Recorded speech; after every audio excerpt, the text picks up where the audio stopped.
자, 안녕하세요. 우리 삼육중학교 친구들. 오늘은 인도 동남아시아 민족운동 중에 동남아시아 부분에 대해서 수업을 진행하도록 하겠습니다. 자, 여러분 교과서를 조금 볼까요? 네, 교과서는 여기에 해당되고 154페이지입니다. 네, 예. 여러분한테 이제 교과서 154, 이제 155, 156, 157까지 오늘 진도 나갈 거예요. 동남아시아의 어떤 제국주의에 맞서서 민족운동을 벌인 거. 큰 주제는 이 동남아시아도 우리나라와 다를 것 없이 외국의 식민 지배에 대해서 피할 수 없었습니다. 그래서 그 부분에 대해서 좀 간단히 알고 이들은 어떻게 민족운동을 벌였는지, 우리 계속 민족운동 벌이는 과정들 배우고 있죠. 저번 시간엔 인도 배웠으면 오늘은 동남아시아를 배우도록 할게요. 선생님 PPT로 시작을 할 거고요. 예. 자, 여기 요 지도요. 아까 그 154페이지 지도 나와 있죠. 여러분 교과서에. 그쵸? 그 지도를 별표를 엄청 많이 쳐주세요. 네, 아주 중요해요. 그 지도가 바로 꼭 시험에 나온다는 점. 네. 자, 154페이지 맨 위에 지도를 보셔도 되고 선생님하고 같이 이 지도를 보셔도 되는데, 여기 보면 이게 동남아시아 지역인데 혹시 동남아시아 많이 놀러 가 보셨나요, 여러분들? 네, 선생님은 실제로 동남아시아는 아니고 이쪽에서 조금 내려간 요쪽, 예, 요쪽. 지금 지도에는 안 나오는 그 사이판? 예, 사이판, 괌 사이판 이쪽으로 신혼여행을 갔었습니다. 예, 그런데 비슷해요. 기후가 거기나 여기나. 네, 근데 요 동남아시아는 이제 열대기후 지역으로 섬이 많습니다. 특히 필리핀, 여기 요 인도네시아 이쪽은 섬이 참 많아요. 필리핀, 인도네시아. 그래서 이 필리핀하고 인도네시아는 솔직히 역사를 기록하기가 애매모호한 게 섬이 너무 많아서요. 이거를 하나의 나라로 통일을 해서 운영하기가 힘들어요, 여러분. 이런 지형적인 것도 좀 알아두시고, 그 다음에 그나마 이제 동남아시아 하면 제일 유명한 나라는 솔직히 제일 파워가 세고 조금 발달한 나라라고 우리가 평가하는 나라는 베트남이에요. 베트남이 중국의 영향을 굉장히 많이 받은 나라고, 한자, 유교, 불교, 율령 이런 그 동아시아 문화권을 아주 담고 있는 나라이기 때문에 베트남이 가장 좀 유명하고, 그 다음에 이제 캄보디아는 그거죠. 앙코르와트로도 유명을 하고, 태국도 뭐 나름 의미 있는 나라입니다. 자, 이 동남아시아 나라들이 어떻게 해서 식민 지배를 받았는지 간단하게 볼 건데요. 우선 요 시암, 타이라는 곳은 태국이에요. 여러분, 방콕 이런 데 들어봤어요? 예, 방콕이 수도인 태국. 여기를 기준으로 요 파란색은 바로 영국의 식민 지배 지역입니다. 그리고 바로 미얀마 요 옆에, 지금 지도에는 안 나와있지만 미얀마 이쪽 왼쪽으로 옆에 바로 인도가 있는 거 아세요? 방글라데시, 인도 이렇게 있거든요. 그러니까 요쪽은 영국. 그 다음에 시암, 타이. 그때 당시에 시암이라고 했는데 지금 현재 태국인 이 나라를 기준으로 오른쪽은, 동쪽은 바로 베트남, 캄보디아, 라오스가 있는데 이 나라는 프랑스가 냠냠 먹었습니다. 프랑스가 냠냠 먹었고요. 그 다음에 여기 연두색 지역, 이 연두색 지역은 여러분이 너무도 잘 알고 있는 이제 인도네시아죠. 섬이 굉장히 많아요. 필리핀도 많고 인도네시아도 섬이 굉장히 많은데, 인도네시아에서 제일 유명한 게 아마 발리일 거예요. 발리. 어머님들, 부모님들 발리로 많이 여행 가셨을 텐데, 네. 이 인도네시아는 네덜란드가 먹었습니다. 네덜란드 냠냠 먹고, 그 다음에 마지막으로 필리핀은 솔직히 원래는요, 이 필리핀이라는 나라는 에스파냐가 먹었어요. 자, 여러분 기억나세요? 마젤란이 세계 일주하다가 필리핀에서 죽거든요. 갯벌에서 그 필리핀 원주민하고 싸우다가, 예. 그 필리핀이 그때 당시에 이제 마젤란이 에스파냐 계열이잖아요. 그래가지고 이 필리핀은 에스파냐가 식민 지배했고 필리핀뿐만 아니라 선생님이 아까 신혼여행 갔다 왔던 그 괌 사이판도 다 에스파냐령이었어요. 근데 여러분 필리핀은 지금 미국령이라고 생각이 들죠. 지금은 아닌데 이제 미국 왜냐면 이제 우리가 영어를 하니까 얘네들이 물론 영국이라고 생각할 수 있겠지만 우리는 학교 친구들은 또 이게 36 쪽이 우리 36재단 쪽이 필리핀에도 많이 활동을 하고 계시기 때문에 아는 친구들이 많을 거예요. 필리핀은 영어를 쓴다는 걸. 그리고 그 영향이 왜 그러냐? 미국 때문이라는 걸 알 거예요. 선생님이 신혼여행 간 괌 사이판도 미국령입니다. 근데 여기가 왜 다 미국령이 되었냐? 원래는 에스파냐가 진즉에 세계 여행을 통해서 냠냠 식민 지배했던 나라인데 왜 미국 거가 됐냐? 그건 이제 뒤에 가서 설명을 간단하게 해드릴게요. 네. 그래서 요거 지도 색깔별로 깔별로 외우시고요. 선생님 여기 시암 타이는 왜 색깔이 없나요? 네, 여기는 식민 지배 받지를 않았습니다. 여기 정말 별표 쳐주세요. 태국. 여기는 식민 지배를 받지 않았어요. 왜 그러냐면 우선 두 가지가 있어요. 두 가지가 있어요. 첫 번째, 바로 영국하고 프랑스 사이에 껴있죠. 영국하고 프랑스 사이에 껴있어서 만약에 영국이 여길 먹겠다. 프랑스가 여길 먹겠다. 막 서로 조금 이렇게 영역을 더 확장시켜서 지배를 하게 되면 영국하고 프랑스가 서로 싸우게 돼요. 근데 그거 우리 아프리카에서 파쇼나 사건으로 영국하고 프랑스가 잘 안 싸우려고 하는 그들의 미묘한 심리를 이미 배웠습니다. 그쵸? 그래서 여기도 파쇼나 사건 같은 거예요. 그래서 서로 안 먹으려고. 이거 먹다가 영국하고 프랑스가 여기서 파이팅을 해버리면 지금 먹을 데가 너무 많고 여기 애들 빨대 꽂아서 쪽쪽 빨아먹어야 되는데 그 에너지를 다른 나라의 전쟁에 소비하다니 제국주의와 맞지 않아. 어떻게 보면 야비하고 못됐죠? 네, 그래서 여기를 안 먹었고 그리고요. 이 태국이라는 나라, 타이라는 나라가 정말 능력이 없고 나라 자체가 무능력하고 약간 피폐하고 좀 나라가 무너질 것 같다면 누군가는 또 주워 먹었겠죠. 프랑스든 영국이죠. 근데 이 태국에 이때 당시에 쭈랄롱콘이라는 왕이 계셨는데 이름 되게 몰라도 돼요. 솔직히. 쭈랄롱콘. 그 왕이 개혁을 해요.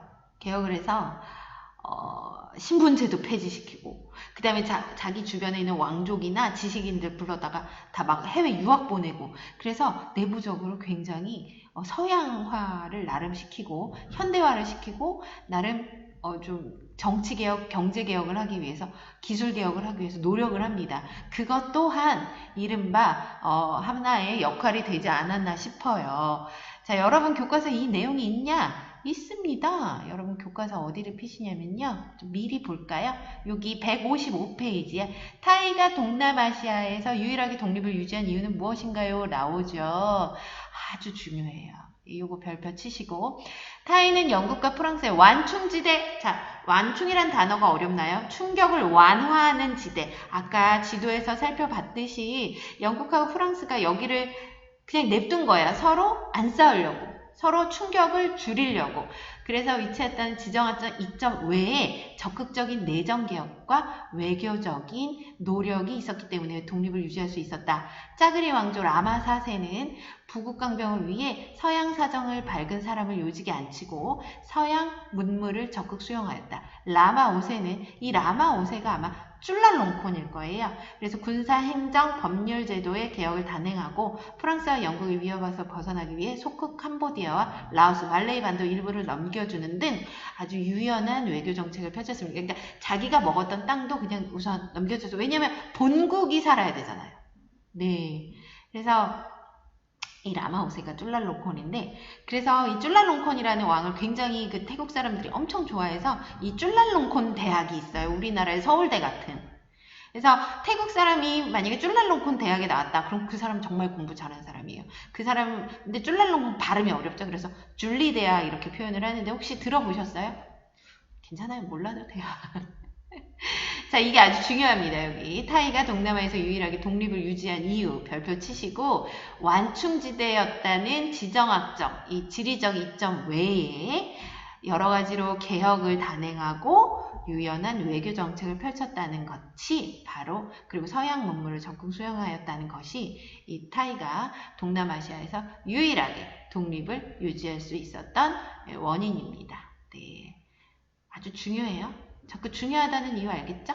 네, 자, 그 다음에 그래서 이 지도 알아두시고 그 다음에 여기 보면 이제 에스파냐, 포르투갈 향신료 무역을 위해 여기가 이제 시작을 됐다가 영국, 프랑스, 네덜란드가 여기다가 이제 손을 내밀고 뒤늦게 미국이 들어온 거죠.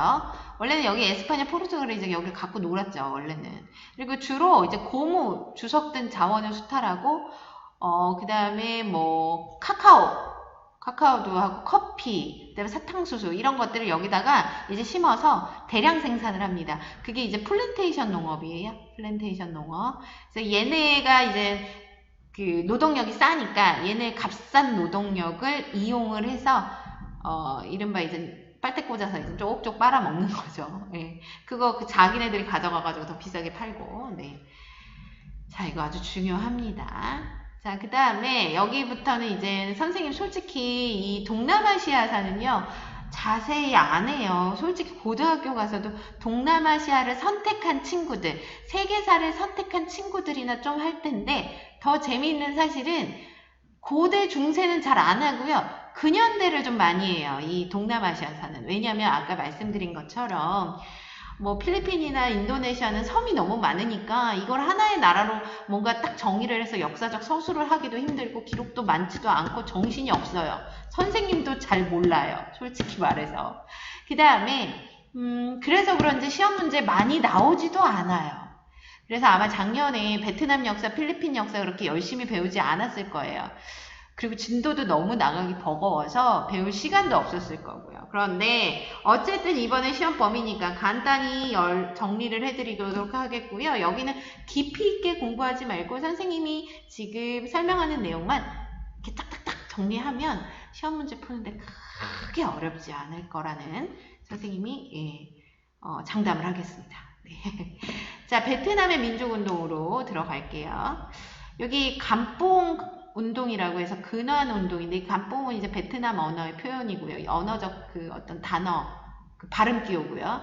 근환 운동이 뭐냐? 우선 간단하게 19세기에 이제 베트남에 응우엔 왕조가 등장을 해요. 그냥 이거 들으세요. 응우엔 왕조가 등장을 하는데 이 왕조가 프랑스한테 도움을 받아서 나라를 건국을 합니다.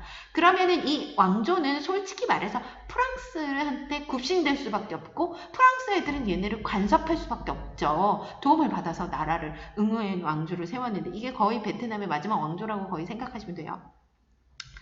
그래가지고 프랑스의 내정 감사를 받는 과정에서 청나라랑 프랑스랑 또 전쟁을 해요. 예.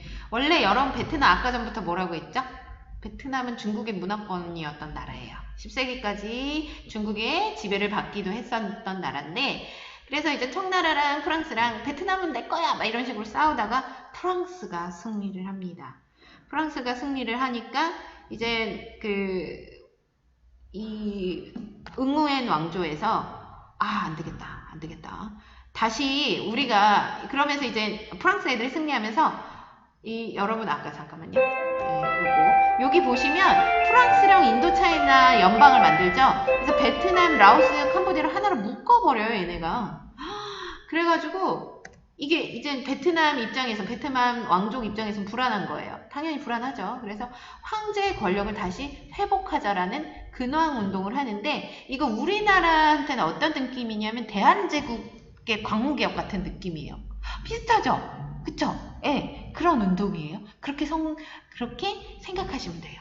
근데 뭐 프랑스군의 진압으로 실패. 우리나라도 대한제국 광무개혁이 어떻게 보면 좀 소극적인 개혁인데다가 외국의 압박으로 성공하지 못했다고 여러분 배웠습니다. 그거와 비슷한 성격으로 접근하시면 되고요. 자, 그 다음에 제일 중요한 사람이 판보이저입니다. 판보이저 발표 치시고 이 사람이 어떤 사람이냐면 메이지 유신을 공부한 사람이에요. 그래서 여기 보세요. 베트남 유신회. 저 유신회가 맞아요. 메이지 유신입니다. 그 메이지 유신의 유신이에요. 그래서 이 베트남 유신회는 뭐냐? 우리도 그 일본의 메이지 유신 따라하자. 참 일본은 메이지 유신 하나로 전 세계를 울고 먹네요. 전 세계는 아니고 아시아를. 그래서 베트남 유신회를 조직을 해서 뭔가 입헌군주제를 수립해서 나라를 발전시키자. 이랬던 사람이 이제 판버이저우라는 사람입니다. 그리고 여기는 교과서에 안 나와 있는데 동유운동이라는 걸 해요. 동유운동이 뭐냐? 일본으로 유학 가자, 동쪽으로 유학 가자라는 뜻이고요. 월남망국사를 저술하는데 월남이 베트남이에요. 베트남이 망한 이유를 쓰는 거죠. 왜 베트남이 우리가 이렇게 망했을까? 원래 반성을 해야 또 우리가 반성을 해야죠. 반성을 해야 우리가 뭐가 부족하고 내가 뭐가 못났구나.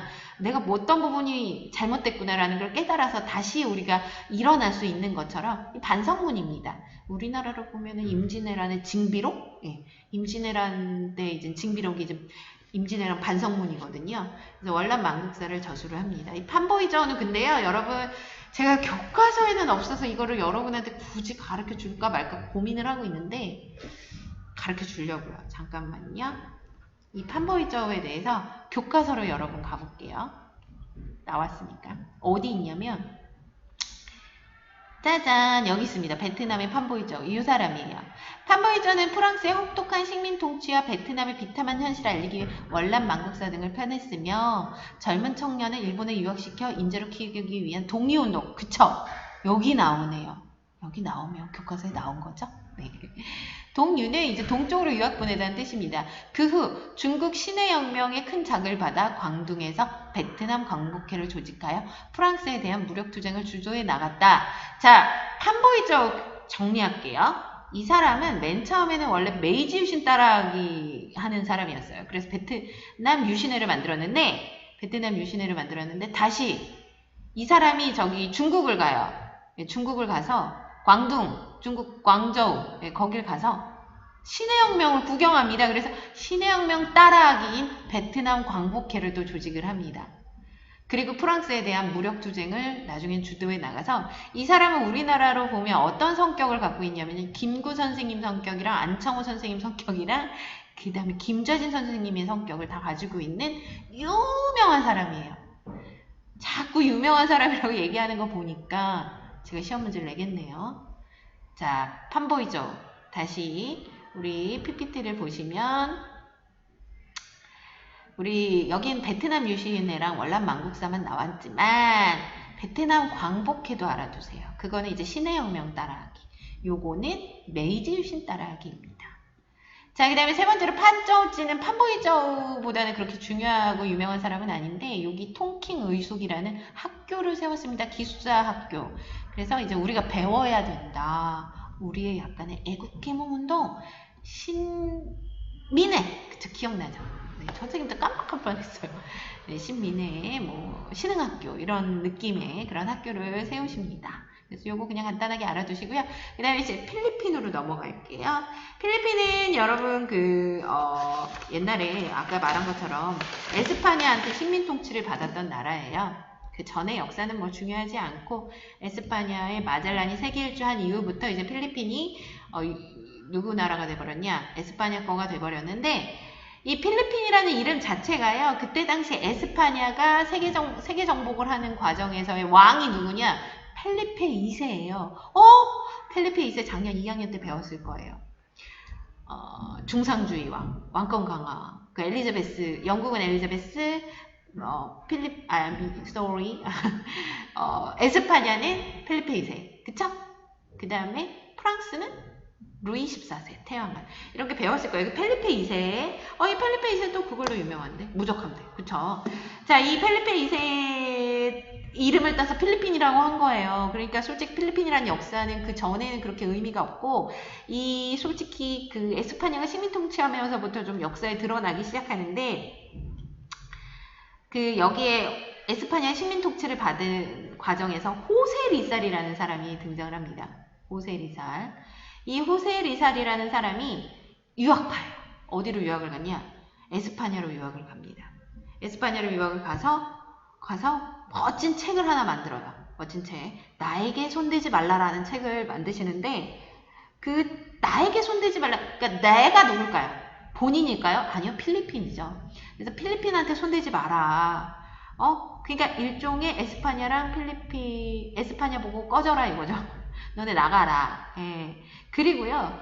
그 필리핀하고 에스파냐에게 되게 동등한 권리를 또 주장을 하기도 하고, 왜냐면 식민 지배 받았을 때 필리핀인들이 핍박을 많이 받았을 거 아니에요. 우리나라 알고 있죠. 우리나라도 경험해봐서 알잖아요.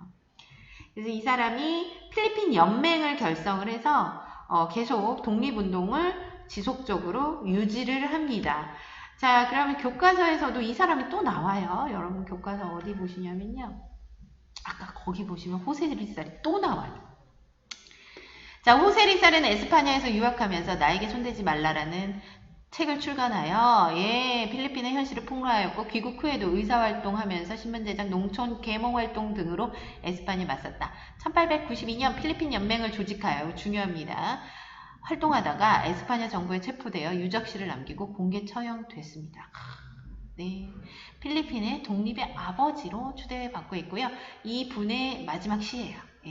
요거는 나중에 학교 오면 저랑 같이 한번 눈으로 훔쳐보면 읽어볼까요? 지금 시간이 조금 너무 좀 지체되는 것 같아서.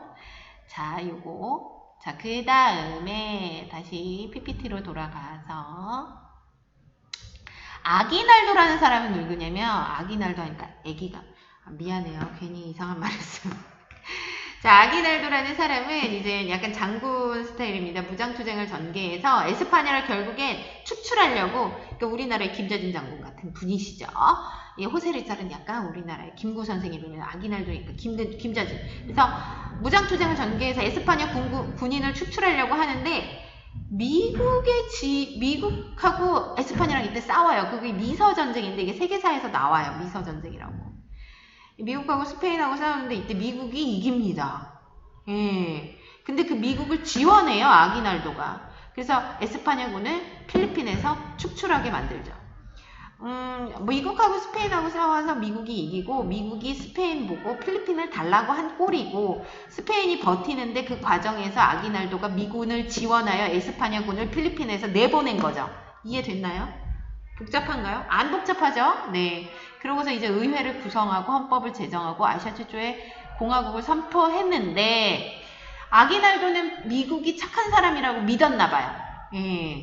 그래서 미국이 우리를 도와줘서 우리가 독립을 할 수 있게끔 지원을 줄 거라는 굳은 믿음을 갖고 있었는데, 미국이 결국은 필리핀을 점령해 버립니다. 그래서 아기날도가 대통령 되려다가 결국엔 실패하죠. 그 정도만 알면 돼요. 여기는 이제 아기날도는 안 나오는데, 그 정도만 아시면 됩니다. 아기날도. 네. 그거 알아두시면 되고요. 그 다음에 마지막 바로 인도네시아입니다. 인도네시아는 네덜란드 애들이 이제 여기를 식민 지배했는데요. 처음에는 이제 수마트라 아체섬이 굉장히 그 향신료로 유명하고 여러 가지 그 인도네시아 네덜란드 입장에서는 이제 거기가 딱 기후가 좋고 위치가 좋은 곳이라 거기를 원정 가서 군을 파견했는데, 듀트나크엔이라는 여자분이 계속 지휘를 해서 30년간 항쟁을 했는데, 이분이 이제 남편이 반 네덜란드 운동하다가 전쟁하다 돌아가셨어요. 그래서 이제 부인이 더 열심히 했다는 기록이 있는데, 요거는 그냥 가볍게 그냥 넘어가시면 되고요. 부티 우토모는 뭐냐면 그 자화 문화의 발전과 근대적 유럽식 교육 확대 강조인데, 요거는 이제 그 학교입니다. 학교. 자, 교과서로 한번 가볼까요? 교과서 가볼게요. 짜잔. 저기 보면은 여기 부티 우토모가 학교예요. 학교. 여기 보면 이 시기에 잠깐만요. 이 시기에 인도네시아는 민족의식을 깨우치고 힘을 키워 하나의 국가로 세워 네덜란드의 식민 지배를 벗어나려는 지식인들의 움직임이 일어났는데, 이를 바탕으로 부티 우토모가 탄생하였다. 근데 여기는요, 의사 양성의 학교예요. 의사. 그래서 이 의사가, 이 자와 문화가 얘들아, 그 인도네시아 자바랑 똑같은 발음이에요. 네. 그래서 근대식 의사를 양성하는 약간 근현대식 교육을 했는데, 나중에는 이게 민족운동 단체가 됩니다. 이 학교가.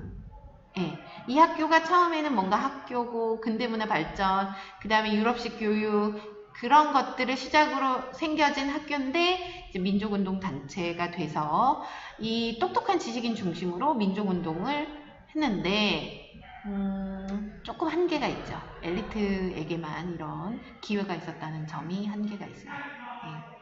자, 그 다음에 진짜 중요한 거. 자, 여기 여기 프린트를 보면 이슬람 동맹. 자, 여러분 인도네시아는요.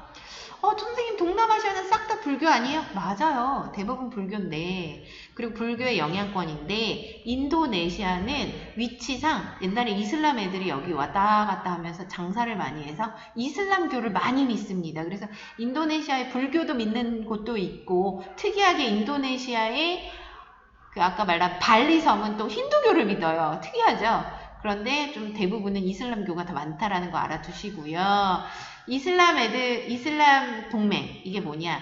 그 장사꾼들이 주로 또 이슬람 애들이에요. 장사하는 사람들.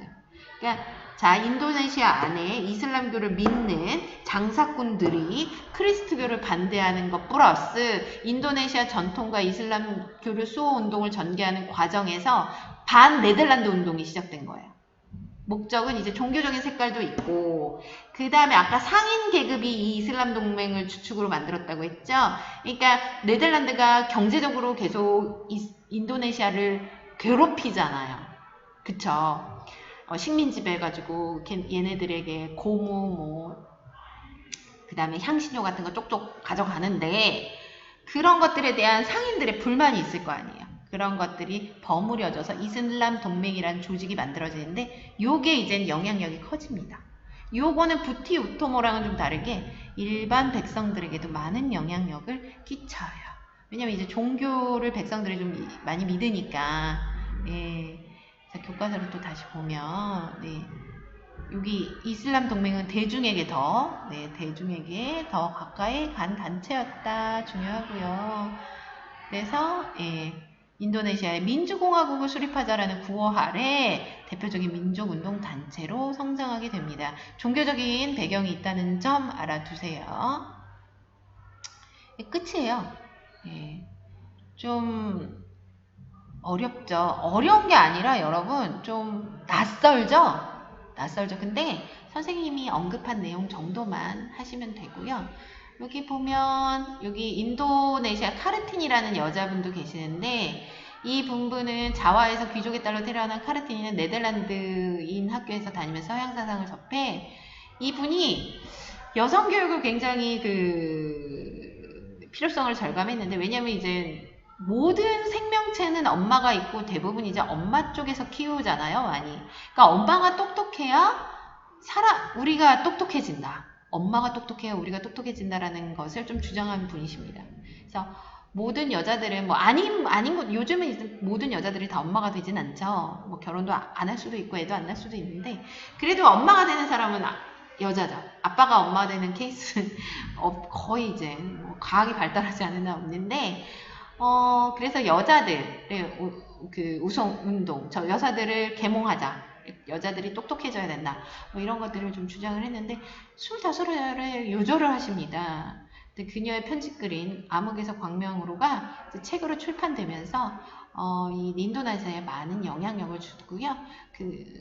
카르틴이 학교 설립 운동에 많은 영향을 또 줍니다. 그래서 지금 인도네시아 공모로 추앙받고 있어요. 지금 방송이 들리네요. 제가 학교에서 선생님 녹음하고 있는데 뭔가 실감나죠? 자, 이렇게 좀 정리를 할게요. 어려웠나요? 괜찮아요. 선생님하고 줌 수업하면서 정리할 거니까 그때 질문 다시 하고 제가 추가적인 대답해 드릴 거고요. 우리 요거 같이 풀어볼까요? 요거 같이 풀어봅시다. 영국은 무슨 전투에서? 플라시 전투에서 승리하여 프랑스 세력을 몰아내고 인도를 장악하였다. 자, 2번. 영국의 공업 제품이 대량으로 밀려 들어오자 영국의 면직물 산업이 대거 몰락하였다. 자, 3번. 아주 중요한 항쟁이죠. 영국이 가혹한 식민 통치를 반대하여 영국의 동인도 회사에 고용된 세포이들이 항쟁을 벌였다. 자, 2번에 1번. 세포의 항쟁 이후 영국 왕이 인도 제국의 황제를 겸하게 되었다. O일까요? X일까요? O죠. 이제 인도 제국이 아예 영국이 된 거죠. 영국 거가 된 거죠. 자, 이번에 2번은 인도의 국민회의는 세포양장을 계기로 반영운동의 중심세력이 되었다. 맞나요? 아니죠. X죠. 네. 아니죠. 2번의 2, X예요. 저기 원래는 반영운동은 한참 뒤죠. 처음에 인도 국민회의는 친영운동 단체였는데 바로 벵골 분열령 때문에 반영운동이 된 거죠. 이거 아주 중요한 문제가 되겠네요. 잘 체크해 두시고 1번은 자와섬이 이제 인도네시아니까 네덜란드. 그 다음에 유일하게 독립을 유지한 국가 타이입니다. 자, 그 다음에 4번에 1번은 독립운동은 저기 기억으로 가시면 되고요. 통킹 의숙은 어디로 갈까요? 네, 문멘테치와 근대사상보고 미은. 어느 나라죠? 베트남이죠? 아기날도는 바로 필리핀 공화국의 대통령 미은으로 가시면 되고요. 4번의 부티 오토먼은 바로 그 인도의 내시의 민족주의 단체 디귿으로 가시면 됩니다. 네. 어렵나요? 자, 자세한 질문은 우리가 또 그걸로 가시면 돼요. 뭘로 간다? 줌수업할 때 꼼꼼히 좀 물어보세요. 우리 친구들 좀 줌수업할 때 질문을 안 하셔가지고 조금 제가 당황스러울 때가 많은데 질문 같이 해주시길 바랍니다. 자, 지금 영상 이 정도로 마무리 하겠고요. 네, 바로 역사 구글 클래스룸 들어가셔서 과제 제출도 꼭 해주세요. 우리 다음 줌 수업 때 만나요. 안녕.